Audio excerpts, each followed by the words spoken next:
Fala, turma, tudo bem? Estamos aqui de novo para tocar a nossa série que a gente começou lá atrás. Novamente a gente trouxe um vídeo sobre financiamento, porque muita gente perguntou, muita gente teve dúvida, né? A gente gravou um vídeo sobre financiamento muito extraordinário. Vou deixar um card aqui para vocês, depois para vocês conferirem. Mas ficou muita coisa faltando, né? Por isso que hoje a gente tá aqui de novo, para agora pegar vocês do zero, assim, como fazer do zero, pegar pela mão para fazer do zero um financiamento. E hoje vocês vão saber absolutamente tudo, tá?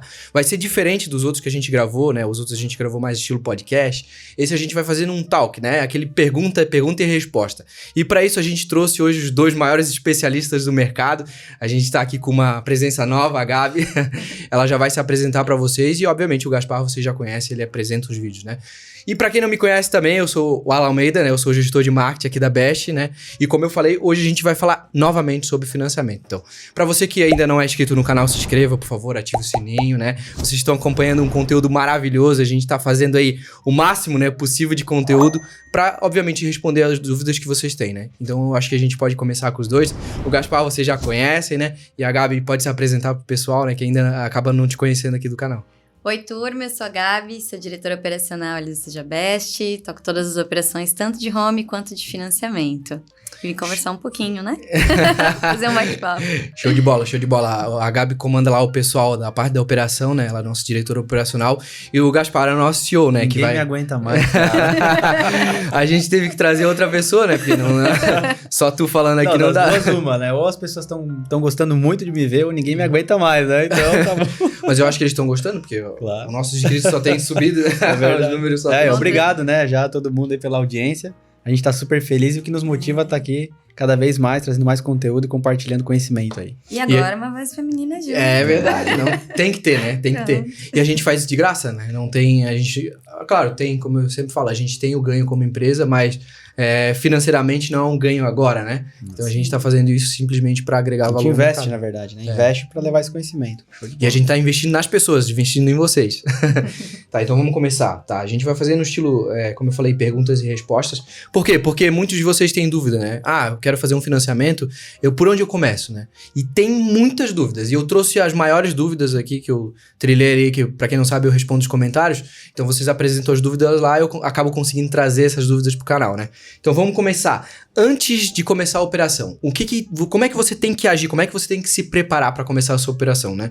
Então acho que você poderia começar, Gaspar, falando pra gente como é que a pessoa se prepara para essa operação. Isso eu tô falando de renda, score, quem que vai poder financiar e, né, enfim, falar de idade também, que é muito importante, se tu pudesse fazer um briefing pra gente. Show. Perfeito. Acho que assim, tudo começa numa necessidade, né? A pessoa vai ter algum momento da vida dela, ou que tá sobrando uma grana e ela entende a oportunidade de poder financiar e tá investindo, por exemplo, isso acontece muito, ou aquele momento familiar, né, da realização da casa própria, a pessoa tá sonhando em ter um imóvel, e ou vai vir um filho ali pela frente, né, precisa de um espaço melhor. Então, acho que tudo começa por uma necessidade, né, e aí dentro dessa necessidade, começa a pessoa ter um planejamento em cima disso, né. Bom, beleza, para mim comprar um imóvel, eu vou precisar juntar uma entrada, com certeza.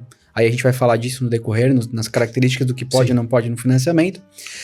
Depois, em relação à parte de planejamento financeiro, por quê? Muitas vezes o financiamento pode ser uma parcela maior do que o teu aluguel, porque assim, a gente falou no outro vídeo uma coisa muito interessante, a galera até concordou, fiquei feliz, porque são temas polêmicos, né?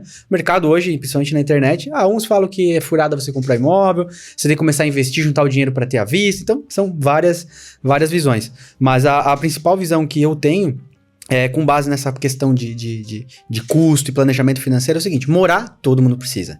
Então, ou você vai morar alugando de alguém, você está pagando para alguém para você estar utilizando esse imóvel, ou você vai comprar o seu imóvel próprio e você vai pagar esses juros para o banco, né? Então, acho que começa já a bifurcar ali a necessidade da pessoa. Então, eu digo que o planejamento começa assim, primeiro pela necessidade, ver se realmente você precisa, se é o momento adequado, fazer uma boa pesquisa do imóvel, obviamente, né? E outra, a gente percebe muito, a gente tá, né, no dia a dia com o mercado imobiliário, até na escolha tem que ser inteligente, né? Porque você vai fazer uma escolha a longo prazo, né? Não vai comprar um imóvel, não é que nem uma camiseta, não deu, vou ali e compro outra, um tênis, não. É algo muito sério, né? Então, o planejamento começa por um imóvel que vai, de fato, suprir a tua necessidade, em localidade, os cômodos, vaga de garagem, tudo. né, vai se adequar. E a parte de planejamento financeiro é basicamente, beleza, a partir do momento que eu vou assumir esse compromisso de financiar, de comprar e pagar isso parcelado, isso cabe no meu orçamento? Qual é a perspectiva de ganho para daqui 1 ano, 2 anos, 5 anos? A minha renda é familiar, é composta, eu, minha esposa, meu irmão, minha irmã, meu pai, não importa. Ou seja, eu acho que tudo começa por um planejamento de necessidade que vai nascer para você estar comprando, depois um planejamento financeiro. Então, quando a gente começa a falar planejamento financeiro, bom, esse custo, essa parcela vai caber no meu bolso? Aí eu acho que começa a nascer a situação. Opa, então beleza, agora como é que eu vou fazer? Então eu vou escolher o imóvel e a forma de eu comprar vai ser, na maior parte das vezes, hoje inclusive um dado bem legal para trazer para as pessoas, que praticamente quase 90% dos imóveis comercializados são através de financiamento bancário. Então esse é um dado bem interessante. Então as pessoas estão cada vez mais fazendo financiamento de imóvel. E aí vai começar de fato, opa, beleza, aí nós vamos começar a entrar na parte do financiamento. Mas eu acho que o começo, a preparação vai ser mais ou menos nesse sentido. Tá, e documentação? Né? Tá. Tu falou uma coisa muito interessante, que é a parte de composição de renda, né? Ou seja, por exemplo, eu preciso eu vou pagar uma parcela X que precisa de uma renda X, certo? Isso a gente também vai falar para entender como é que funciona essa continha. Então, eu posso compor com outra pessoa, como é que funciona? Falando primeiro dessa parte de composição, depois de documentação, como é que funcionaria? Bom, acho que eu vou voltar mais no beabá ainda. Parte de renda, o entendimento das pessoas é o seguinte, primeiro que renda é o que você consegue comprovar. Isso já é um ponto interessante, porque às vezes a pessoa diz, eu ganho 10 mil, mas eu não comprova 10 mil. Então, infelizmente, você não vai conseguir tomar um empréstimo ou fazer um financiamento contando com algo que você não comprova. Então, partindo de princípio que renda é o que eu consigo comprovar. Como geralmente você vai comprovar isso? Imposto de renda, porém também no Brasil a gente sabe que não é todo mundo que declara 100%, e também a movimentação bancária ou o vínculo empregatício que você tenha. Então quando a gente fala de renda, eu sou um empresário, a documentação da sua empresa está em ordem, você movimentar isso na sua conta. Se você é um CLT, né, os seus contra-cheques, o seu lerites, né, também movimentar isso na sua conta e etc. Então a gente fala o pressuposto de renda é o que você comprova. Depois a parte de composição de renda vai depender, a gente vai falar depois provavelmente de bancos, etc. Você pode sim hoje compor renda com familiar para poder comprar um imóvel, até porque geralmente a realidade de todos os brasileiros, você divide o custo, né, na tua casa. Dificilmente vai ter uma pessoa só pagando. Então justamente você também consegue, pensando na aquisição de um imóvel, também dividir esse compromisso financeiro somando essas rendas, porque 2 pessoas vão pagar, por exemplo. Então, a parte de composição, você pode sim somar renda, juntar em X pessoas para poder fazer um financiamento e comprar o seu imóvel. E é tranquilo isso? Tu falou claro, a gente vai entrar em instituições. Mas precisa de alguma coisa? Ou ele manda a documentação das 2 pessoas? É isso? O financiamento vai ficar no nome dos 2? Como é que funciona essa parte? Então, na verdade, assim, cada instituição vai ter uma política, né? Elas são semelhantes, mas cada um tem particularidades. Vou dar exemplos práticos. Um Itaú da Vida vai permitir que você tenha lá apenas 2 proponentes. Então, assim, ou vai ser 2 solteiros ou é um casal. Não tem como ser um casal e um solteiro, que já seriam 3 proponentes. Então, limita. Então, você não tem uma grande composição. Mais 2 pessoas que um casal, por exemplo, vai poder formar essa renda e compor essa renda. Agora, você vai ter bancos que aceitam, sim. Você tem até 4 proponentes. Então, ou 2 casais, ou um casal, 2 solteiros, não importa. Você vai poder compor. E em relação a se isso é difícil ou não, não é difícil. Simplesmente você vai mandar a documentação, que serve para um, vai servir para todos, e na composição o banco vai entender essas rendas, vai somar tudo e vai chegar numa renda final que a turminha reunida aí vai poder assumir de parcela. Vai poder assumir de parcela, tá? Exatamente. E saindo dessa parte de renda, tu falou uma coisa também sobre entrada, né? Claro. Aí a gente tem, e aí muita gente, obviamente, acreditou nesse mito que se pode financiar 100%. Isso é um mito, a gente já sabe que não pode financiar 100%. Nenhuma instituição, salvo algumas promoções que a Caixa faz para algumas pessoas específicas, né, que conseguem. Na maioria das vezes, não consegue financiar 100%. Então, sobre esse tom da entrada, né, quanto que eu preciso dar de entrada, né, aí falando de valores, e falando de entrada também, eu consigo dar entrada com o FGTS? Como é que funciona? Quem que pode dar entrada com o FGTS? Perfeito. Então, a entrada, eu diria que lá nesse planejamento, então voltando lá atrás, a partir do momento que você tem a decisão da necessidade, você entende que você pode assumir um compromisso, você precisa juntar uma entrada. Então, isso é muito legal. Então, ou você vai juntar um recurso próprio, vou poupando durante um tempo e vou juntar, ou o FGTS, que eu já vou falar dele, também é uma alternativa. Você está um tempão lá trabalhando na sua empresa, você está acumulando aquele FGTS, e o FGTS, né, para quem não sabe, você vai ter 2 momentos da tua vida que você pode usar ele, né? Um momento pode ser feliz, que é quando você vai comprar um imóvel, então o governo tem um dispositivo para que você utilize, porque você não pode pegar o teu FGTS e sacar. Tem regras para isso. Então, uma das regras é que você pode sacar ele para comprar um imóvel. Depois que você compra o imóvel através de financiamento, amortizar o seu financiamento. Então, daqui 2, 3 anos acumulei mais um X. Você abate o seu financiamento. Então, é um momento feliz da sua vida. E o outro momento seria mais triste, a partir do momento que você perde o seu emprego, né? O fundo de garantia para isso. Para que você tenha uma renda até que você se recoloque no mercado de trabalho. Então, o FGTS é mais ou menos nessa pegada. E aí, a média de que você vai ter que juntar, quanto mais melhor. Por quê? Quanto mais você conseguir juntar de entrada, menos você precisa financiar, menos juros você vai pagar, menor a sua parcela. Mas na média, hoje, a gente sempre pede para as pessoas planejar com pelo menos 20% do valor de entrada para o imóvel. Por quê? Os bancos, em média, financiam 80%, em alguns casos chegando a 90%. Mas o ideal é a pessoa juntar 20%. Se ela conseguir um financiamento que aprove 90% da sua D10, ótimo, ela fica lá com 10% do imóvel no bolso. Mas numa média, a maior parte dos bancos, aí o requisito vai ser em torno de 20%. Então, eu vou comprar um imóvel de 300 mil reais, você já sabe que em média você vai ter que juntar ali uns 60 mil reais. Mas eu vou compor, então se eu tiver 30 de FGTS, eu preciso com outros 30, dá para somar os dois entradas? Dá também, não importa. Então, não é um ou outro, você pode compor os dois. Então, hoje a maior parte das pessoas faz isso. Ou a construtora você vai negociar, vai dar um carro, né, e tal, um ativo, um bem, ou vai dar outro imóvel na troca. Tudo isso é possível, mas pensando aqui que seria do zero, a pessoa assim, não tenho nada para dar, é meu primeiro imóvel que eu vou comprar. Junta uma entradinha de pelo menos uns 20%. E o FGTS, tu falou ali uma coisa, eu não sei se é isso mesmo ou não. Ele cai na tua conta, tu tira ele pra tua conta ou ele vai banco a banco? Como é que funciona? Não, na verdade, você não vê a cor do dinheiro. ele vai direto para outra ponta. Na verdade, no financiamento imobiliário, como que funciona? Então, vamos lá. Eu tenho um valor lá de, como eu falei, de 30 mil reais de FGTS eu quero usar como parte de entrada. Depois que o meu financiamento estiver aprovado e com base na minha renda, do valor que eu vou, de fato, financiar, já descontando esse meu FGTS, obviamente você vai pegar lá um extrato, né, atualizado do seu FGTS, você vai preencher uns formulários. Então, um exemplo, eu tenho, meu FGTS fica com a Caixa, né, que a Caixa é o banco que gerencia tudo isso. Eu estou fazendo um financiamento, por exemplo, com o Banco Itaú. Então, eu vou autorizar o Itaú, caso efetivando esse meu financiamento, a deter esse dinheiro, né? Então, ele faz esse repasse. Mas, na verdade, o Itaú vai estar pagando esse dinheiro para mim, lá para o vendedor, e depois ele vai receber esse dinheiro da Caixa. Então, na verdade, o banco vê que eu estou autorizando ele tem uma segurança que ele vai receber esse dinheiro de volta da Caixa. Então, ele faz esse repasse. Então, você não pega dinheiro, esse dinheiro vai destinado direto para o vendedor. Show de bola, show de bola. E falando de score, né? Porque além da renda, né, que tu tem que comprovar, tem que ter documentação, tem que ter a renda certa, além da entrada, que, como tu falou, pode usar o FGTS, o banco também analisa essa parte do score, ainda ou não analisa mais? Como é que funciona?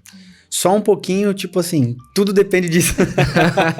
Tudo depende disso, né? Porque hoje a base, quando a gente fala de score, é a pontuação, para quem não entende também, a pontuação em relação ao seu crédito. Qual o risco que você tem de dar uma inadimplência, por exemplo, e quão bom é a tua pontuação. Quanto maior, mais diz que você é um bom pagador e menor o risco de inadimplência.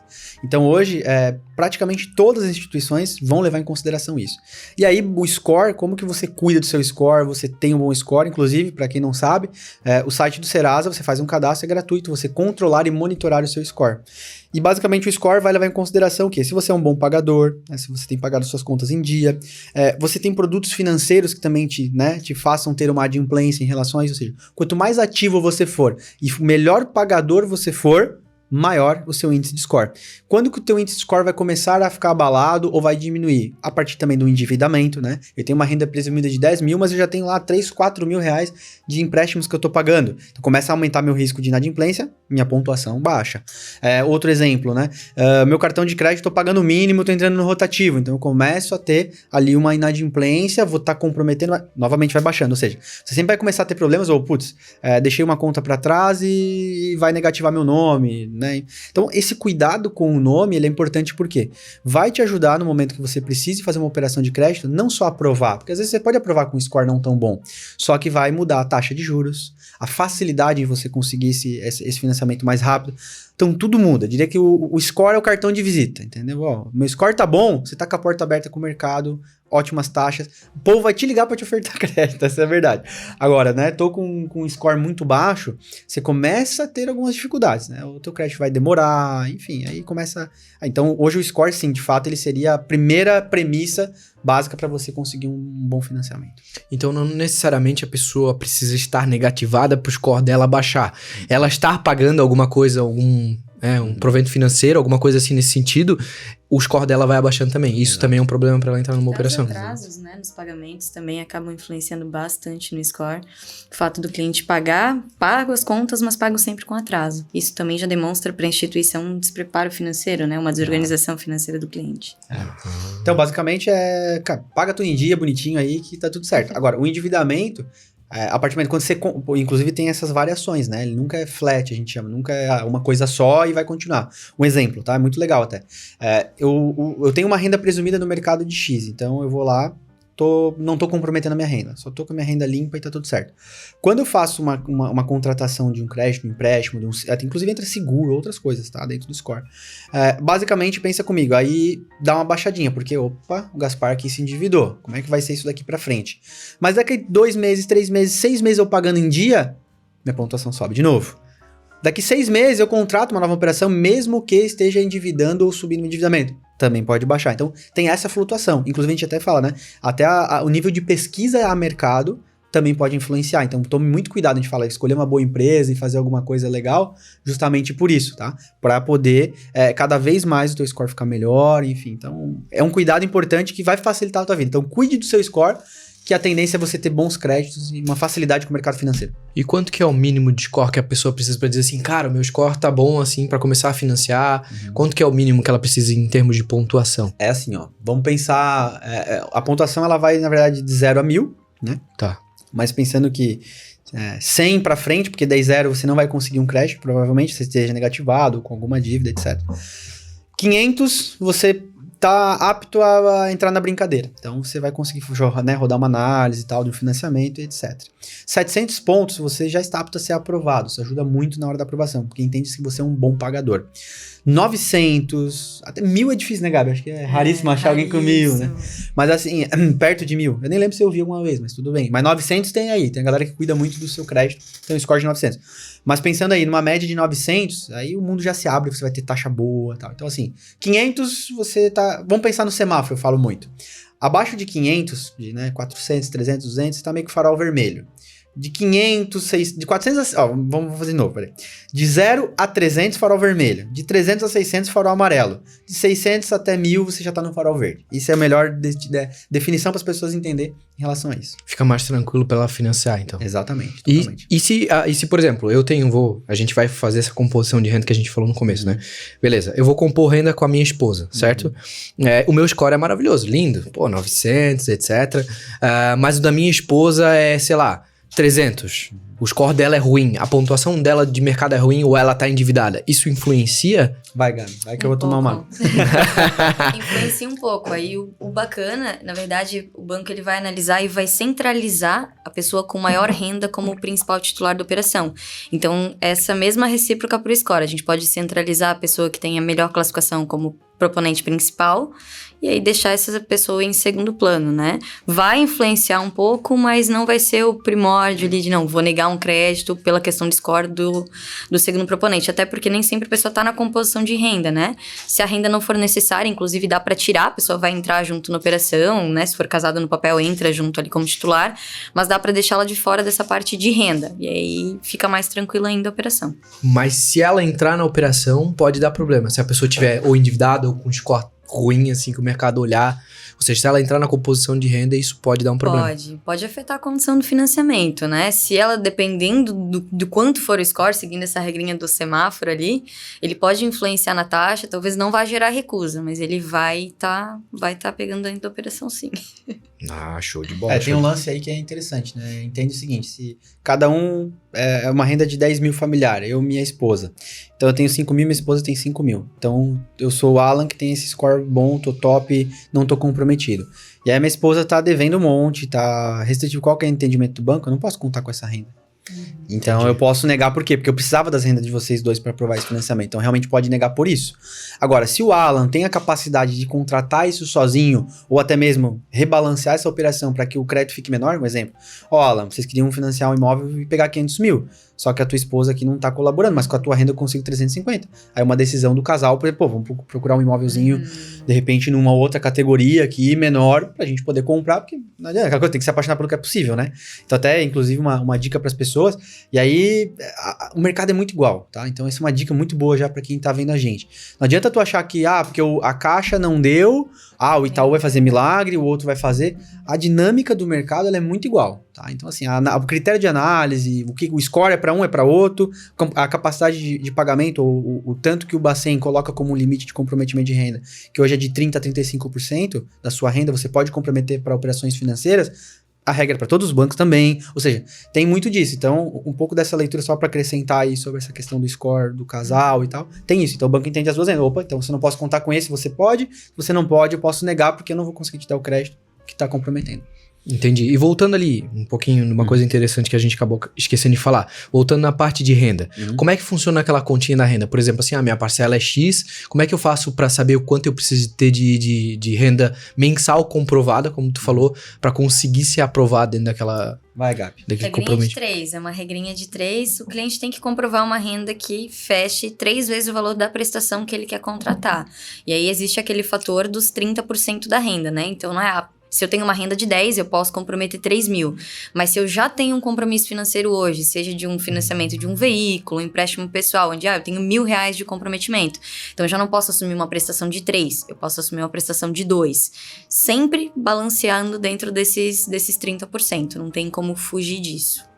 Então seria assim essa regra. A pessoa pega o quanto ela tem de parcela, faz vezes 3, que é o que seria que ela minimamente precisaria cumprir de renda. Quero contratar uma prestação de 3 mil, preciso apresentar uma renda de 9. E aí, se o cliente já tem outros compromissos financeiros, ele tem que equilibrar o que ele já paga, o que ele tem ativo, mais o que ele quer contratar, porque o financiamento é a destinação específica para compra, né? Sim. Então, diferente do home, não tem como o cliente balancear dentro da operação, tem que ter capacidade de pagamento para isso. São duas contas, então, vou tentar exemplificar aí para vocês.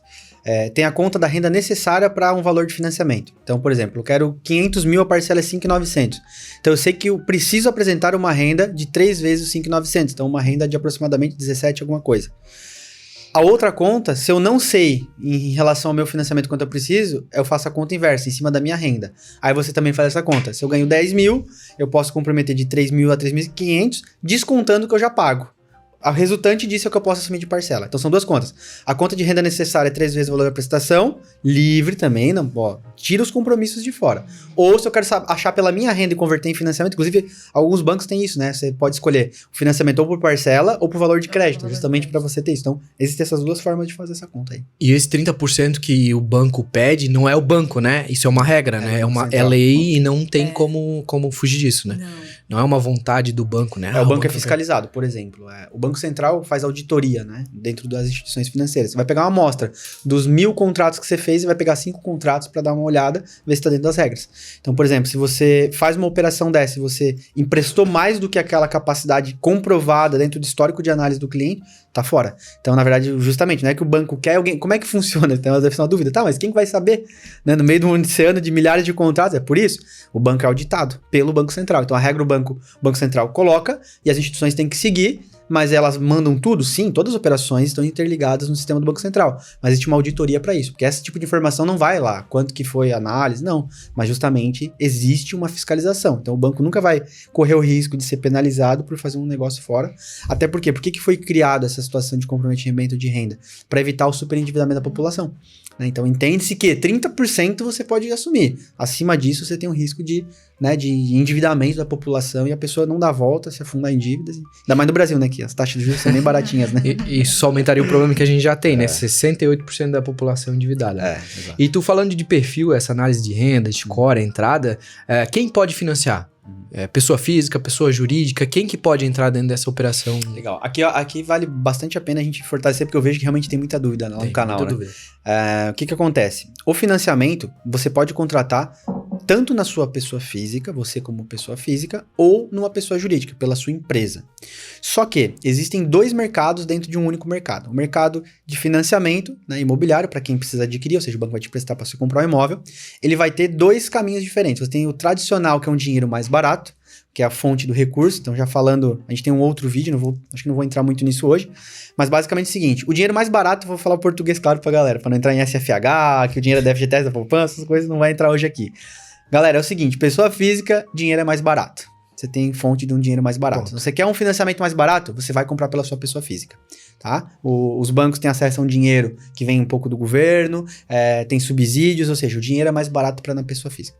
Na sua pessoa jurídica, o dinheiro vem do mercado de capitais, né? De investidores, de fundos de investimento e tal, dentro dos próprios bancos. Então, você tem um dinheiro mais caro. Então, vou tentar traduzir o seguinte. Financiamento, você pode fazer tanto na pessoa física quanto jurídica. Pessoa física, o dinheiro é mais barato, jurídica é mais caro. Sempre que você for optar para sua residência, você vai morar, né? Vai constituir uma residência, está investindo, tem capacidade, vai pela pessoa física, é muito mais barato. Ah, mas então por que as pessoas compram pela empresa? Ah, por quê? Um exemplo. Se eu e a Gabi somos sócios, nós vamos comprar uma sede para a empresa. Dá aquele conflito de interesse. Ah, mas por que eu vou botar no meu nome pessoa física? Ela é minha sócia, claro. Vai usufruir. Então vamos botar pela empresa, vamos pagar mais caro, mas é da empresa. Claro. Ou imóveis que não entrem. Por quê? Quando eu falo compra pela pessoa física, é por fim residencial. O imóvel comercial já muda taxa, já muda tudo, aí pode fazer sentido você fazer pela sua pessoa jurídica. Mas na verdade, só para exemplificar isso, quem pode... Todo mundo pode, personalidades físicas e jurídicas. Porém, o custo do dinheiro muda, a finalidade muda, tudo muda. Então, ambos podem fazer. E a documentação também, na pessoa jurídica, é mais documentação exigida, né? Principalmente se tem essa coisa do sócio, né? Muito. E daí todo mundo tem que assinar, né? Então, quando a pessoa estiver se preparando, todo mundo vai ter que assinar. E dependendo da quantidade de sócios que tu tens e até mesmo do interesse, né, da operação, se é para um fim residencial, por exemplo, a pessoa quer tomar na pessoa jurídica, você depende dos outros sócios para isso e às vezes o sócio não tá muito afim, né? Não quer apresentar documentação. Então, tem a questão do cara ser administrador da empresa e tem a questão também dele ser sócio e responder pela sua parte, né? Então, se ele for administrador, tranquilo, ele vai apresentar, vai assinar, tudo certo. Se tiver outros sócios que administram junto à empresa, ele já precisa da autorização, todo mundo vai ter que estar ciente da operação e participar. E eu vejo que isso dá bastante problema lá na Best, né? O pessoal que não quer mandar a documentação do sócio. Dá muito. Mas faz parte, né? Eu acho que tem que ter um alinhamento bacana entre as partes. Se é pro fim da empresa, acho que é super tranquilo, né? Mas o importante é isso. Se o cliente se prepara antes de fazer o financiamento, ele tem toda a informação do que é necessário e ele consegue ver se ele tá realmente pronto para aquilo, né? Agora, quando a pessoa faz o compromisso antes e depois ela vai buscar a solução, depois ela vai buscar pelo financiamento, aí é onde ela pode se deparar com essas... Não, nós vamos pegar a turma pela orelha aí, viu? Ó, inclusive, posso fazer um gancho aí. Inclusive, eu escuto muito, para quem não sabe, além de administrar lá, ainda vendo, sempre vendi, minha carreira foi atender clientes, amo fazer isso. E aí o que acontece? Então já escutei toda a história que vocês imaginaram na vida, né? E geralmente o que a gente escuta do empresário, né? Ah, ele quer mandar a documentação dele quando ele tá fazendo a pessoa física, da pessoa física. Não, por que tem que dar na minha empresa? Tô fazendo pela pessoa física, não quero. E às vezes o banco vai exigir, porque às vezes não aprova automático, mandar o faturamento, os extratos da empresa, o imposto de renda da empresa. E a galera fica braba. Então o que vocês precisam entender, turma, é o seguinte. Se eu sou um empresário, por mais que eu tô tirando de receita da minha empresa 50 mil reais por mês, ótimo. O banco entende e essa renda é capaz. Ele fala, não, mas eu tenho renda para isso, por que quer ver minha empresa? Só que é o seguinte, se a tua fonte de renda vem da tua empresa, claro. Se a tua empresa não estiver saudável, daqui 6 meses, essa renda não vai mais existir. Então esquece. Por isso que o banco quer ver a tua saúde. E ao contrário, quando mandam da empresa, não quer mandar do sócio, fala, não, mas é da empresa. Mas o banco também precisa ver quem tá por trás da empresa. Claro. Se esse sócio administrador tem porte, né? Se as retiradas estão ok. Imagina se tá todo mundo endividado, o que sobrou é só a empresa que estão protegendo o crédito para ver se consegue um crédito. Ou seja, o banco é muito no lado, é um racional. Só que ao mesmo tempo as pessoas também se iludem pelo lado negativo. Acham que o banco é uma máquina. Não, um banco é feito de pessoas como a gente. Então lá atrás vai ter um analista, uma pessoa que analisa o documento, um sistema é feito por pessoas, ou seja, as pessoas têm muito essa visão negativa. Então assim, o que eu gostaria de dizer para quem tá nos ouvindo, vai virar cliente e tal, meu, se é solicitado, manda, porque é pra facilitar. Ninguém quer ter trabalho tortuoso. Todo mundo quer ter um trabalho azeitado, muito fácil e conseguir entregar uma boa taxa pro cliente. E, meu, metade do caminho é o capricho da documentação, mandar tudo, quanto mais melhor. Tipo isso. Só um parênteses aí. Não, mas vocês entraram numa parte interessante. Porque também tem a parte de que, por exemplo, que tipo de pessoa falando profissional pode fazer? Tu já falou sobre empresário, como é que ele agiria, PJ, né? Mas na pessoa física a gente tem vários tipos de pessoa física. física, né? A gente tem o funcionário público, a gente tem o assalariado. Como é que funciona essa diferença aí de pessoas, né? Cara, de todo mundo, qualquer perfil de renda pode. A questão é, hoje, talvez o perfil de renda que tem um pouquinho mais de dificuldade é o autônomo. Porque além dele não ter um vínculo específico, muitas vezes ele não tem o imposto de renda declarado, alguma coisa assim, que acaba impactando na hora da aprovação do crédito do cliente. Mas pro cara que é o mesmo autônomo e ele movimenta a renda dele certinho, ele tem a declaração do imposto de renda, e o pessoal hoje entende muito que a renda comprovada é simplesmente o que está no imposto de renda, o banco também vai analisar muito a movimentação bancária, mas qualquer perfil de renda hoje pode contratar. O que vai mudar é a carga de documentação para cada uma, porque para um funcionário público, para um assalariado, você tem o vínculo, então eu vou pedir os contra-cheques, muda o período, é 3 meses. Para um autônomo, o banco, pela variação da renda do cliente, né, pela oscilação, ele vai pedir um período um pouco maior para ver, né, fazer uma média legal da renda do cliente. E aí, para o empresário, que é aquela carga de documentação da empresa, né, ele vai considerar um X do que tu tens como movimentação nessa empresa, dependendo da quantidade de sócios, né, às vezes varia entre 15% e 30% da movimentação da pessoa jurídica, e aí ele vai para cima da renda da pessoa física ver o quanto você retira dessa empresa também. Mas desde que a pessoa tenha o lastro do dinheiro, tenha como comprovar o dinheiro, qualquer um pode fazer, independente de ter vínculo ou não. E quanto tempo essa pessoa precisa ter, por exemplo, de empresa? Vamos colocar assim, ou funcionário público, quanto tempo de contrato público ele precisa ter? Tem uma média mínima ali, quanto tempo ele precisa estar numa empresa para conseguir financiar um imóvel? Tem. Para quem é funcionário assalariado, precisa de pelo menos estar fora do período de experiência. Eu tenho que ter 3 meses. A tendência é o quê? Se você tem um período curto, acabei de fechar o período de experiência, o banco ele vai olhar com um olhar um pouquinho mais clínico, assim, né? Será que realmente dá? Não dá? Mas, no geral, para quem é empresário, a empresa tem que ter no mínimo 1 ano de atividade. Tem que ter, dependendo do porte da empresa, do porte do capital, né, Gaspar, também. Eles vão pedir, se for uma operação grande, estruturada, eles podem pedir um retroativo de 2, 3 anos da empresa, mas no geral tem que ter pelo menos 1 ano de atividade, e para autônomos eles vão pedir 6 meses, tá? Eles vão apurar 6 meses da renda, já contando essa oscilação, e vão pedir algumas comprovações de vínculo, né? Existe o profissional liberal, que também acaba atuando como autônomo, enfim. Mas no geral, o empresário, pelo menos 1 ano, para outros perfis de 6 a 3 meses daí. Tá, e agora vamos entrar nas pessoas em si, né? Qual que é a idade máxima que a pessoa precisa ter para fazer esse financiamento? Eu sei que entra muita gente, por exemplo, que a filha quer fazer financiamento pelo nome do pai, porque provavelmente ele tem uma renda melhor, né? Ele é muito melhor pro mercado e tal, só que acaba não conseguindo. Qual que é a idade máxima que dá para conseguir no máximo fazer um financiamento hoje? 80 anos e 6 meses. É até estranho, né? Eles terem essa quebradinha ali, mas é 80 anos, ou caso seja... de estimativa do IBGE, a expectativa, né? E aí... colocaram o número quebrado ali. Alguns ficaram no caminho na metade do ano e a estatística ficou assim. Mas vamos colocar aí arredondando 80 anos. O prazo de operação que o cliente quer contratar mais a idade dele somado não pode passar de 80 anos. É isso. Então uma idade boa seria assim, o cliente tem uma idade X, é a idade máxima que ele vai conseguir, o tempo máximo para um financiamento seria mais ou menos quanto tempo? Assim, um exemplo bom, a média de financiamento hoje no Brasil, 30 anos, né? Todo mundo, né? A média, a máxima, 90% das pessoas contratam no prazo máximo. Então 30 anos, 50 anos você tá na finaleira para pegar o prazo máximo. Porque um exemplo, se você tiver 60 anos, só pode fazer em 20 anos. Se você tiver 70 anos, só em 10 anos. Então assim, na juventude, abaixo de 50 ali, todo mundo vai poder surfar a maré do prazo máximo. Chegando nos 50 anos, vai começar a, né, quebrar esse prazo provavelmente, e um outro, não agravante, né, mas que pode mexer no seu custo, vamos falar disso lá na frente, por causa dos seguros, né? Então, o financiamento, ele é embarcado de 2 seguros, né, por legislação, que é o MIP, morte, invalidez permanente, e o DFI, danos físicos ao imóvel, porque como o imóvel é a garantia dos pagamentos, tem que ter um seguro para que essa garantia fique lá e permaneça lá.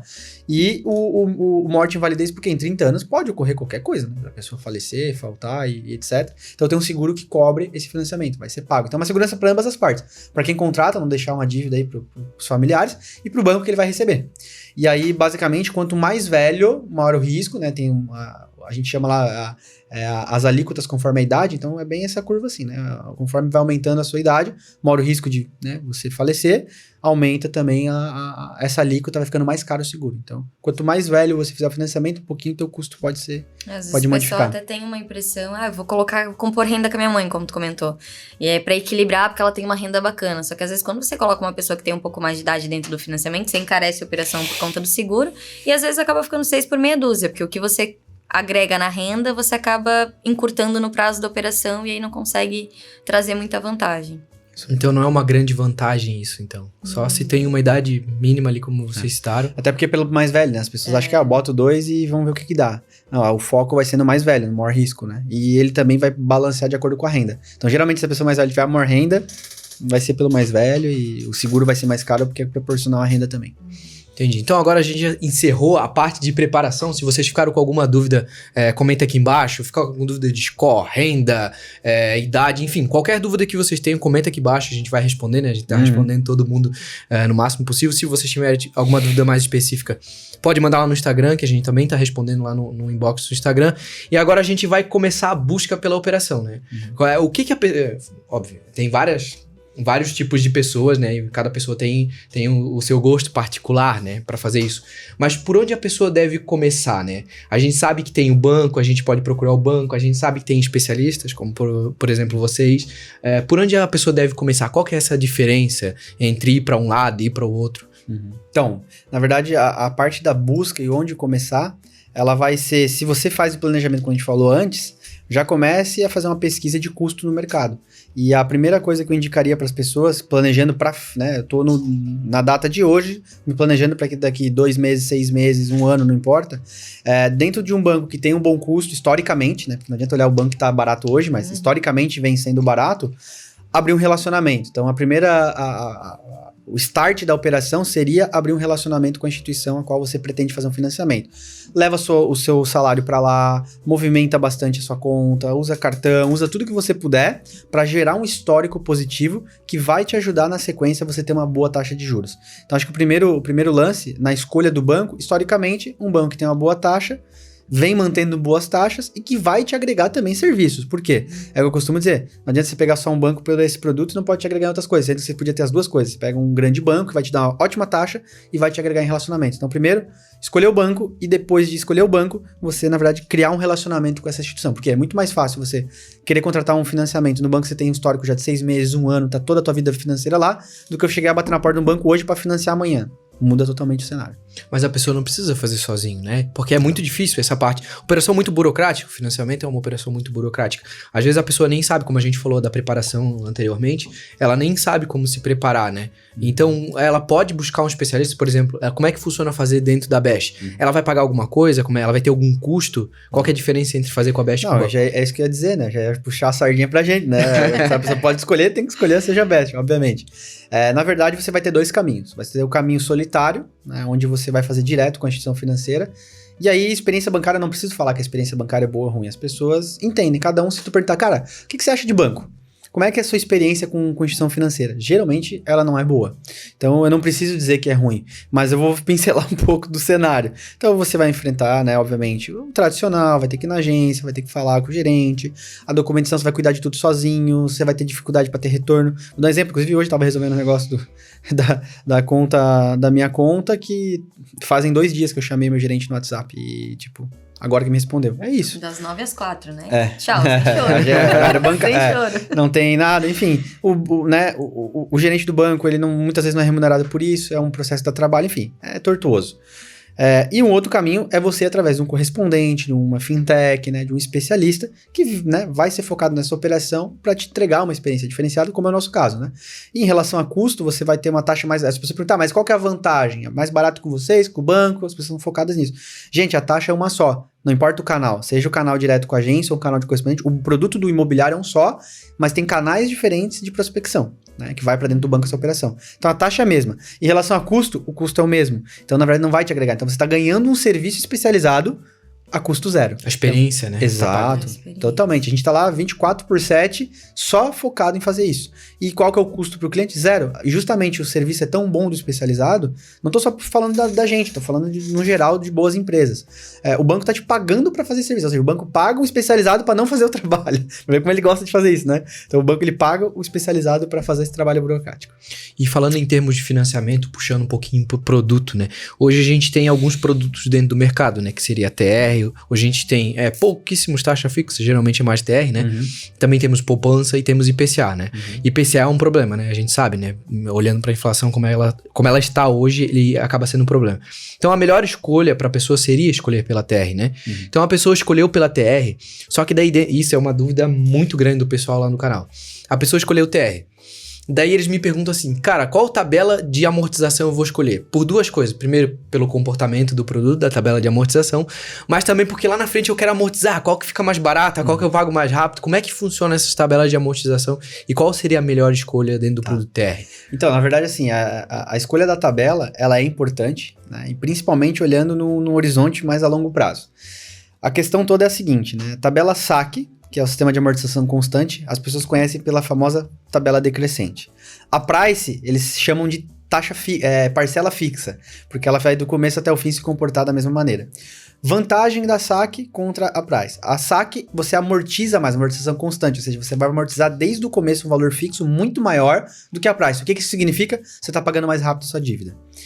A outra vantagem é que ela vai cair no tempo. Ela começa maior, mas lá pelo 4º, 5º ano de pagamento, ela já se igualaria à proposta da tabela Price. E aí, qual a vantagem da Price? Por que as pessoas escolheriam a Price? Porque a parcela é menor. Basicamente é isso. Então, pensando a questão de economia, inclusive se você fizer um autossoma num financiamento, numa tabela SAC, você pode economizar de 20% a 30%. Até o final, se você pagar isso bonitinho. Então, assim, dica... Vou dar na lata aqui para não entrar muito na parte técnica. SAC é mais interessante. É mais previsível, você sabe quanto você está amortizando todo mês, não tem pegadinha, a correção não vai te atrapalhar, né? Você paga mais rápido. E também para você amortizar no tempo, também é muito mais fácil. Já sabe quanto que é a amortização, você já pode escolher quantas parcelas você quer pagar. Ou seja, dica que eu dou profissional para as pessoas, vê se a Gabi concorda aí. Para mim, eu acho financiamento... Eu não preciso falar que é a minha dica. O que eu faria se eu contratasse? Quando eu fosse contratar, eu iria pela tabela SAC e sim, escolheria... Vamos falar do produto agora ou depois? Não, agora? pode. Ah, tá. E iria buscar um produto mais previsível possível, mesmo que seja mais caro. Isso é como o mercado de investimento, né? O mercado de crédito ele é muito semelhante. Como é que é o mercado de investimento? Quanto maior o retorno, maior o risco. Então, quando tem um negócio que quer te dar muita grana, você tem que cuidar, porque é arriscado. Quando o negócio é muito seguro, pago menos pela segurança. Claro. O mercado de crédito ele é a mesma visão, só que ao contrário. Né? Quanto um pouco mais caro, eu tenho um produto mais seguro, não tenho risco. O outro que é arriscado pode ser um estouro, eu posso me ferrar, é mais barato, para me atrair. Então é uma versão um pouco inversa do mercado de investimento, mas uma lógica de raciocínio semelhante. Então, a minha dica sempre, tabela SAC é mais interessante que a Price, e na antemão, pensando a questão aí de segurança, etc., previsibilidade. Eu tô mais tranquilo, eu sei exatamente o que vai acontecer com o meu contrato. Então, para amortizar no tempo, quando a pessoa, por exemplo, ela entra no financiamento, né, ela vai amortizar, então ela pode escolher pela SAC, que não tem... É porque o pessoal tem muita dúvida, tem pessoas que falam que é melhor escolher a Price, porque é mais barata, daí tu consegue amortizar. Relativo. Mais barato Ambos tu inicialmente, consegue. mas você vai pagar, contratando em 30 anos, o cliente não vai ficar 30 anos, mas é 30 anos com o mesmo valor de prestação. A SAC, ela vai te forçar um pouquinho mais no início, mas ela vai decrescendo no decorrer da operação. E aí o pessoal fala, eu queria aquela parcelinha que vai diminuindo. É essa. Eu também acho a SAC muito mais interessante, tanto pela questão da amortização, quanto justamente por esse decréscimo também ao decorrer do tempo, né? Cara, 30 anos pagando a mesma prestação. Hoje pode ser tranquilo, né? Amanhã... Mas isso interfere, a escolha da tabela SAC interfere diretamente no nosso próximo item, que seria a avaliação e a aprovação do crédito, né? Porque para te escolher, né, Sim. a SAC, como tu falou, é um pouquinho mais alto. A exigência da renda é maior, exatamente. Ela te força um pouquinho mais. Então, a menos que o cliente... porque tem clientes que já fazem toda a programação do financiamento, já faz a compra, na verdade, do imóvel e depois busca pelo financiamento. E aí, quando você esbarra num fator de eu não tenho a comprovação de renda necessária para financiar o valor que eu preciso, aí pode fazer sentido para o cliente fazer a troca da tabela para a tabela Price, porque em ambas ele pode amortizar depois, né? Então, isso seria super tranquilo. Mas se o cliente se programou primeiro, fez a aprovação do crédito primeiro, e ele puder priorizar uma das tabelas de amortização, no financiamento, a SAC ela é mais interessante. Então tá, avaliação do crédito. A gente conversou sobre preparação, por exemplo, a gente falou sobre renda, score, tudo isso, obviamente, para chegar nesse ponto, né, crucial. Como é que funciona a avaliação do crédito? O cliente foi lá, fez uma simulação, como é que vai funcionar? Como é que vai tempo, etc. Claro que muda de instituição para instituição, mas como é que funciona? Então, quer ir nessa, Gabi? Vai lá. Numa média, dentro de 3 dias a gente tá com a operação ok. Depende de alguns bancos, né? Hoje os tradicionais de varejo, eles são birôs, basicamente, né? Sistema. Então, acaba tendo um retorno mais rápido da aprovação do cliente. A gente tem alguns players, o Itaú, por exemplo, hoje, dentro de 1 hora, ele já faz a aprovação do crédito do cliente. Então, a gente, com algumas informações básicas ali de triagem, que a gente chama, faz a digitação do financiamento e já consegue a aprovação. Não, a pergunta tu falou no sentido de como funciona a análise? Como, por exemplo, o cliente entra assim, ele vai fazer a análise, como é que ela vai ser feita, como é que ela vai ser montada para ele aprovar aquela carta de crédito para já sair, né, escolhendo o imóvel posteriormente. Então, Quer que eu complemente? Pode. Tá. Básico. Complementando a Gabi, ela falou um pouco do prazo. Aqui, em relação à análise, basicamente é o seguinte, tudo começa pelo preenchimento da proposta. Então, vai ser todos os dados completos do cliente, qual que é a renda dele, o valor que ele está financiando, prazo, se é mais de uma pessoa ou não. Então, vai ser feito toda essa parte de informações. Isso é digitado na plataforma da instituição financeira. Com base nessas informações, se ele tem já um relacionamento, já tem lá um pré-aprovado internamente com o banco, pode ocorrer, isso que a Gabi falou que é muito massa, pode ocorrer em 1 hora se a carta está aprovada, por exemplo. Agora, se ele não tem um relacionamento, ou as informações ali não estão condizentes com o que está o sistema entregando, ele vai pedir uma comprovação de renda. O que significa? Você vai ter que anexar esses documentos. Por exemplo, eu posso colocar lá que eu ganho 30 mil. Se na instituição minha renda já está 30 mil no sistema, já tem uma renda prevista no mercado de 30 mil, já aprova automático. Agora, se ele olha assim, não, mas peraí, essa renda do Gaspar aqui, quando ele abriu a conta dele é 10 mil, ele tá movimentando 15, tá falando que tem 30? Não, ele pode ter 30 em outros bancos, então me manda a tua documentação.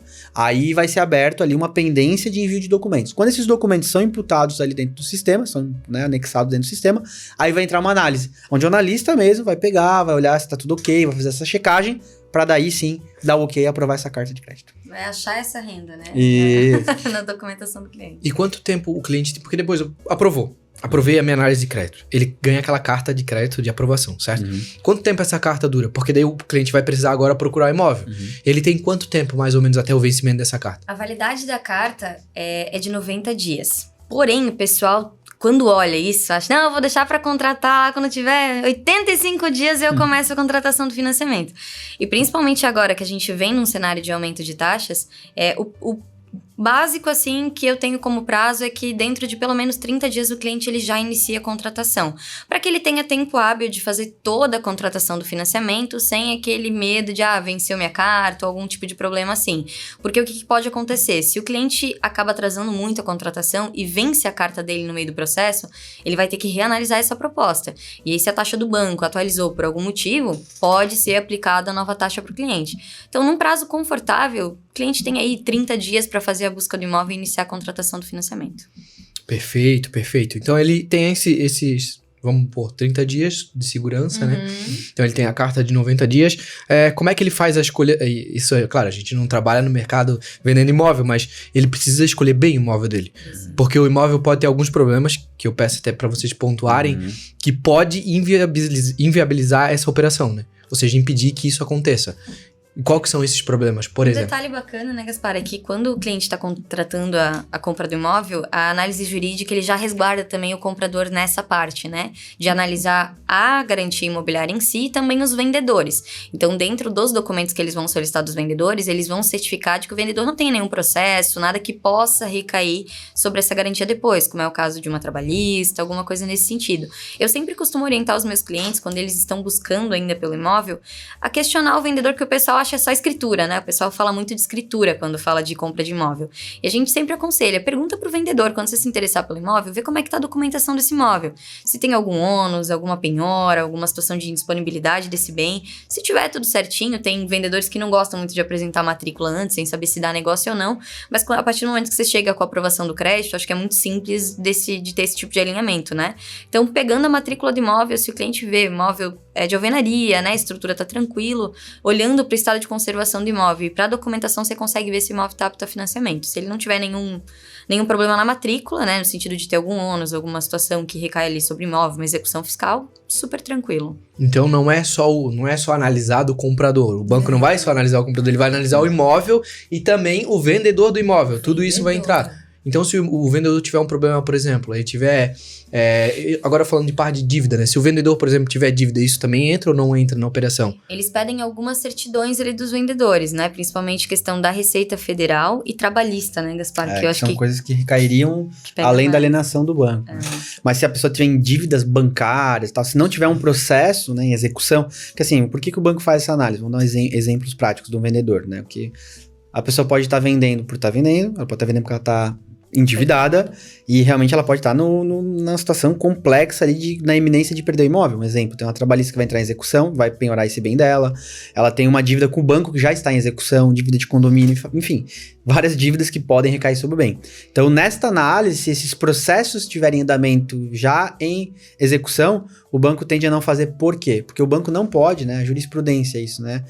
Se for acontecer um problema jurídico, né, o juiz olha, não vai falar, o banco, você não sabia analisar? Não, o banco, ele na verdade é uma entidade dentro da sociedade com esse papel de ser profissional. Não é um terceiro de boa fé, como a gente fala, né, a pessoa que não tem obrigação de saber das coisas. O banco tem obrigação de saber. Então ele não pode analisar sabendo que tinha um processo e fazer um financiamento, porque ele vai ter um problema. Então isso acontece muito. Então o banco faz essa análise justamente para isso. Então, mais um exemplo, eu simplesmente estou endividado, não tem problema nenhum, eu justamente estou vendendo, vou quitar minhas dívidas. Agora, se a minha dívida está num grau muito avançado, é um problema. Então até uma dica para quem vai vender imóvel, não deixa chegar na última linha lá, teus pepinos, porque até o teu imóvel que seria bacana de você vender, através do financiamento você pegaria muito mais recurso à vista, fazer um bom negócio com calma, vai ser um pepino, aí você vai ter que vender isso à vista, vai ter que torrar, aí entra aqueles problemas que a gente conhece. Mas com um financiamento saudável, vender o imóvel através de financiamento, não deixa na última hora que pode ser um pepino. Então agora a gente já falou sobre preparação, a gente já falou sobre a busca da operação e agora a gente vai estar dentro da operação, né? Então acho que a gente podia fazer uma passagem rápida. É que esses itens são muito mais técnicos, né? Falando assim, olhando pra operação. Mas eu acho que seria legal não cabe num só, né? Não cabe só num vídeo. Eu tô vendo lá que o horário tá estourando. Não cabe só num vídeo, mas eles são bem interessantes e tem algumas pegadinhas, e principalmente nesse primeiro tópico, né? Que seria da avaliação do imóvel, né? Então o engenheiro vai em loco avaliar, e uma coisa que aconteceu algumas vezes lá no canal, que as pessoas pensam assim, mas daí eu vou avaliar o imóvel porque o vendedor disse que consegue avaliar num valor maior, e daí eu pego o valor maior, daí eu não preciso dar de entrada, eu pego 100% do imóvel, e daí eu não preciso dar nada de entrada. Como é que funciona essa avaliação? Não é assim, né? Obviamente o banco ele vai avaliar dentro do valor real de mercado. Né? Basicamente, essa é a dúvida gigante. De cada 10 clientes, 10 perguntam, como é que funciona a avaliação? E aí tem a malandragem, né? O brasileiro sempre tem a malandragem. Mas assim, o banco, a instituição financeira, ele vai te emprestar um dinheiro e o imóvel vai ficar como uma garantia desse pagamento. Então a garantia fica para resguardar ele. Então ele não vai confiar no que tu fala, mas eu tenho um corretor de imóvel, eu posso mandar, eu faço essa avaliação, como é que funciona? Não posso dar um dinheiro para você confiando no que você fala que seu imóvel vale, né? Então por quê? Porque o brasileiro tem essa malandragem. Então na verdade a instituição financeira, ela vai contratar, né? Ela tem já acordo com empresas de engenharia, onde o engenheiro vai em loco fazer uma avaliação do imóvel e depois hoje inclusive internamente, não é mais nem o engenheiro, porque também teve lá atrás um problema do brasileiro, que ia lá o cara, lá o Alan, lá avaliar o imóvel. O Alan vinha com a camisa de bolso, assim, né? Aí eu vinha lá, Alan, meu imóvel, né? Eu botava um envelopezinho lá com 400 pila no bolso do Alan, né? Esse meu imóvel vale bem, né, Alan? Vale aí pra mim. Então existiu o quê? Um conflito ali que o banco não tava na ponta. E as pessoas, o avaliador conhece, é da cidade, dava rolo. Então, inclusive, o banco faz o quê? O engenheiro hoje ele não faz mais avaliação, ele faz todo o trabalho e manda pro banco finalizar, inclusive, o laudo. Entendi. Então, hoje o banco finaliza o laudo internamente. Como que funciona a metodologia? Chamada de metodologia de amostragem. Então, o banco vai pegar lá, em média, 5 amostras semelhantes, de preferência do lado da tua casa, na mesma rua. Se é um prédio, vai tentar achar um outro apartamento no mesmo prédio e vai pegar uma média de todos esses imóveis, vai chegar num valor do metro quadrado, vai multiplicar pela área do teu imóvel e vai ter um valor de mercado pro teu imóvel. E aí, para quem é os espertinhos, né, que tentam supervalorizar, é difícil rolar isso, porque o banco não é um bobão, né? Então, obviamente, vai ser pelo valor de mercado. Então, a avaliação funciona dessa maneira e o que ocorre das pessoas tentar supervalorizar é para fazer essa jogada. Agora, tem sim imóveis que, de fato, o cara tá vendendo por um valor menor do que o imóvel vale. Aí você pode negociar essa situação, então vou deixar de fora a entrada, me dá um desconto, eu pago o imposto para você. Pode ocorrer isso, e ocorre no mercado, é normal. Então, assim, avaliar menos é difícil, você pode comprar por menos do que vale. Acho que esse é o lance, porque você tá dando à vista, é uma dica que eu dou.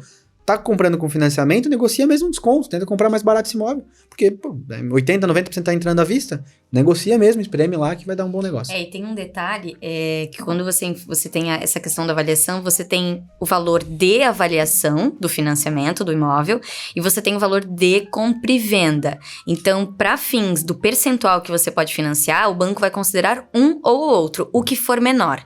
Então, por mais que tá lá o imóvel, 650 mil, eu tô informando que eu tô comprando ele por 700. Se o laudo vir em 650, os 80%, 90% que você pode financiar é em cima do valor que ele foi avaliado. Então tem essa jogada também. Então, para menor, quando o cliente está comprando a menor do que vem a avaliação, tranquilo. Fora isso, ele vai ser o inverso. Essa jogada é para evitar a supervalorização, né? Porque, eu falei que o imóvel vale 1.200, né? Eu tô comprando por 1.200. Aí chega lá e avalia por 1 milhão. O banco não vai te dar sobre 1.200.000, vai te dar sobre 1 milhão, então 800 mil. Só que da mesma maneira, o contrário pode ser, porque pode estar valendo 1.200.000, eu quero comprar por 800, por que eu vou ter que pagar imposto a mais? Não, eu posso estar comprando por menos. Mas da mesma maneira, o banco vai te limitar 80 sobre o que tu está declarando. É basicamente para evitar esse tipo de rolo aí. E porque dá muito esse rolo, né? Dá O muito pessoal entra com essa dúvida achando que vai conseguir financiar 100%, mas não vai conseguir financiar 100%. Inclusive, teve um caso que eu acho muito interessante falar aqui, em que a menina, o imóvel que ela estava comprando foi avaliado pela Caixa, e ela achou que indo para outro banco ela ia conseguir uma avaliação muito maior, com uma disparidade muito grande. Isso não acontece, né? Se a Caixa avaliou muito bem avaliado, não vai ter tanta diferença para outro banco, isso não vai mudar, A metodologia é a mesma. E a maior parte dos bancos usa a mesma empresa de engenharia, inclusive. Não tem um monte de empresas, são tipo 5 grandes que os bancos usam. A gente falou sobre, já abordou esse assunto, mas eu acho bem Ô interessante. parceiro, arruma mais, vamos alugar mais uns 10 minutos aí. A gente já falou aqui um pouquinho sobre essa parte da etapa jurídica, onde avalia, né, o comprador, o vendedor, etc. Mas eu queria que vocês falassem um pouquinho mais sobre essa parte de etapa jurídica, em questão de seguros, como é que funcionaria a avaliação dos documentos do imóvel, do vendedor também. Eu acho que seria bem interessante pro pessoal. Quer que eu vou? Pode. Legal, complemento. Pra quem não tá... Turma, a primeira vez que a gente tá fazendo com mais de 2 pessoas, então a gente vai se perdendo aí no caminho, né? Mas assim, é um checklist padrão. Então, aprovei meu crédito, é agendada essa avaliação do imóvel, e aí, consequentemente, você vai partir para análise jurídica. Análise jurídica é um padrão. Então, você vai ter algumas certidões negativas do comprador, certidões negativas do vendedor e certidões negativas do imóvel. Geralmente é o quê? Do comprador, você vai ter 2 documentos principais, que é a CND da União, que é os débitos federais da Receita. Então, a pessoa pagou imposto de renda bonitinho, pagou os impostos bonitinho, e a certidão civil, por quê? O Alan, às vezes, tá vendendo escondido da mulher, não dá, né? Se o Alan é casado, ele tem que mandar essa certidão atualizada, a mulher vai ter que assinar junto. Do comprador, do vendedor, da mesma maneira, né? Vendedor, inclusive, daí vendedor, geralmente tem muita pessoa jurídica nesse negócio, porque às vezes a construtora, aí já muda, né? Então, em vez de ser o documento pessoal, a certidão da Receita, vai ter algumas outras certidões a mais, a simplificada da junta comercial, o contrato social, muda um pouco. Isso, do empregador, ou seja, uma série de situações, então vai mudar um pouco. Mas geralmente são basicamente esses documentos, e depois do imóvel, você vai ter a CND, a matrícula atualizada com ônus e ações, atualizada, a CND de IPTU, porque se não tiver quitado, você não consegue depois emitir TBI, que é o imposto para transferir. Se for um apartamento, por exemplo, ou uma casa que constitui um condomínio, a negativa de condomínio também. E é isso, né? Basicamente... O que for recair, que possa gerar um risco para a garantia imobiliária no longo prazo, eles vão analisar. Isso. Então, quando é PJ, vão analisar trabalhista, né? O que pode cair sobre o imóvel, uma execução fiscal.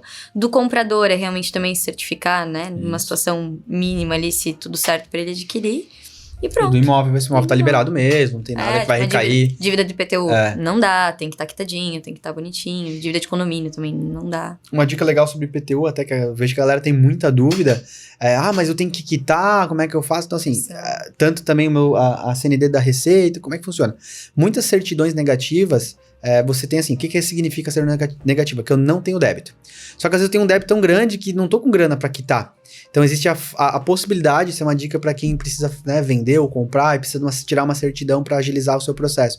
Você pode fazer um parcelamento, né, com a entidade que você tem o débito, e aí vai sair uma certidão positiva com efeito negativo. Significa o quê? Positiva que tem ainda um débito, porque você vai pagar parcelado, e efeito negativo que você está em dia com esse parcelamento. A partir do momento que você tem o débito ou tem atrasado a parcela, você tem a certidão positiva, daí não é aceita. Então você pode ter uma negativa positiva com efeito negativo. E vocês falaram sobre uma coisa que é o ITBI. Tem como fugir de imposto? Não tem como não pagar esse ITBI? Não, mas se for a primeira aquisição, ele tem direito a desconto. Já é uma... 50%. Já é 50% de desconto? Qualquer pessoa que vai fazer a primeira aquisição de imóvel. Tem regras, né? Primeira aquisição. Primeiro, teu contrato tem que estar enquadrado dentro do SFH, então para pessoa física. Esquece, jurídica não vai ter esse benefício. Foi o que eu falei lá no começo. Então, pessoa física, dentro do SFH... Você pode, desde que o imóvel também não passe de um valor para ser enquadrado no SFH, não pode passar de 1,5 milhão, então apartamentos, casas acima de 1,5 milhão não tem mais desconto. Que você resida, comprove já uma residência no local ou trabalhe, então é para fim residencial, né? Eu sou um investidor, estou comprando imóvel lá. Não, você não vai ter desconto para quem vai morar. E também as questões ali em relação ao teu contrato. Então, se o teu contrato é no SFH e está nesse requisito, você enquadrou, você vai ter o desconto e que comprove que é a primeira aquisição. E não pode ter outro imóvel também. Mesmo que seja primeiro financiamento, não é a primeira aquisição. Não confundam. Eu já tenho um imóvel no meu nome naquela cidade. Eu vou fazer um financiamento, você não vai ter desconto. Então é a primeira aquisição, não é o primeiro financiamento que você faz. É a primeira aquisição. Você tem direito ao desconto. Se tem como escapar, não tem. E, inclusive, existe uma média entre cidades. O ITBI, que é o Imposto sobre Transmissão do Bem Imóvel, que é essa sigla que significa isso, é um imposto municipal. Então, a galera às vezes não sabe como é que é. É na prefeitura da cidade do imóvel que você está comprando. E um detalhe bem interessante é que cada cidade tem uma alíquota. Então, não é sempre igual. Uma cidade é 3, tem cidade que cobra, inclusive aqui em Balneário, ela é um percentual sobre o recurso próprio, que é da entrada, e um outro percentual sobre financiamento. Então, muda. Não é um valor, entendeu? Então, cada prefeitura vai ter a sua... Então, na hora que você for comprar, já pede pro corretor da tua confiança ou com a prefeitura como que funciona essa alíquota para você já ter uma noção. E quando o cliente financia essa despesa, o que o banco considera é 5% em cima da compra e venda. Então, ele calcula numa média nacional 3% para o ITBI e 2% para o cartório, que também entra nessa questão do desconto, né? Para a primeira aquisição, o cliente também vai ter um desconto no emolumento do cartório. E falando disso, cartório é bem interessante. Se eu achar que o valor que estão me cobrando no cartório está acima da média, que deveria ser, como é que eu sei esse valor? Tem uma dica legal para isso. Uma dica muito legal para todo mundo, que a maior parte, inclusive, dos registros de imóveis, no site tem que ter uma tabela de emolumentos, tá? O que é a tabela de emolumentos? Você consegue conferir, inclusive eu estava falando ontem lá com a Júlia lá no escritório, ela estava com uma situação de um cliente e a gente achou um furo. E já fiz muitos clientes economizar dinheiro, muitos. Eu lembro de um porque o cartório foi 4 mil, né? 4 mil reais estavam cobrando errado. Por quê? Na verdade, a tabela de emolumentos é assim, ó. Para um registro de um financiamento, ele tem 2 atos. Ele tem a compra e venda, que é a transferência para o teu nome, e uma alienação fiduciária, que é a alienação do banco. E as duas têm valor financeiro. E aí existe uma tabela, que acima de, por exemplo, 200 mil reais é um teto. Não importa se é 1 milhão, 800 mil, não. Tem ali, de 50 a 100 mil, 100 mil, tem uma tabelinha com os valores.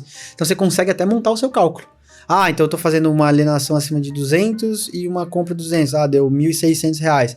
Eu tenho abertura de matrícula, eu tenho isso. Você consegue. Então, pra você saber se tá cobrando certo ou errado, se você estiver desconfiado, busque na tabela de emolumentos. E os cartórios, os registros de imóveis, eles são fiscalizados, eles respondem ao Estado. Então, todo Estado existe uma política de custo igual. Então, no Estado de Santa Catarina, eu tenho 2 cidades diferentes que... Não, é no Estado todo. São Paulo e assim por diante. Show de bola. E agora, pensando que deu tudo certo na nossa operação, né? A gente conseguiu se preparar, a gente buscou, né, por especialista e a gente deu start na operação e deu tudo certo, né? O dinheiro, quando tem a liberação do recurso, ele vai pra mim? Aí depois eu dou pro vendedor? Como é que funciona? Eu posso... Não, se fosse, né? Dava o pinote, né? A galera dá o pinote, né? Sai correndo. Não, diretamente na conta do vendedor, ela já é informada desde o início do financiamento, ali dentro dos formulários.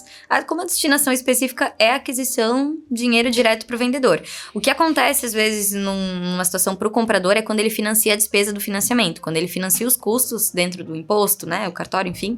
Aí esse recurso cai na conta do comprador. Aí tem alguns até que resolvem numa negociação ali quando falta algum valorzinho da entrada, depois repassa para o vendedor. Mas o que é destino de financiamento é direto para o vendedor e despesa é para o comprador daí. Eu acho que é isso, né? Eu acho que teria muito mais coisas pra gente falar, né? Mas eu tô de olho, nosso tempo a perder. Mas a gente vai voltar aqui pra gravar mais pra vocês, tá? Duvido que qualquer outra empresa faça um conteúdo tão completo como esse que a gente faz, né? Como a gente se dedica aqui. Então eu já peço, se inscreva no canal, comente aqui embaixo, tire todas as suas dúvidas. Deixem perguntas pro próximo, né?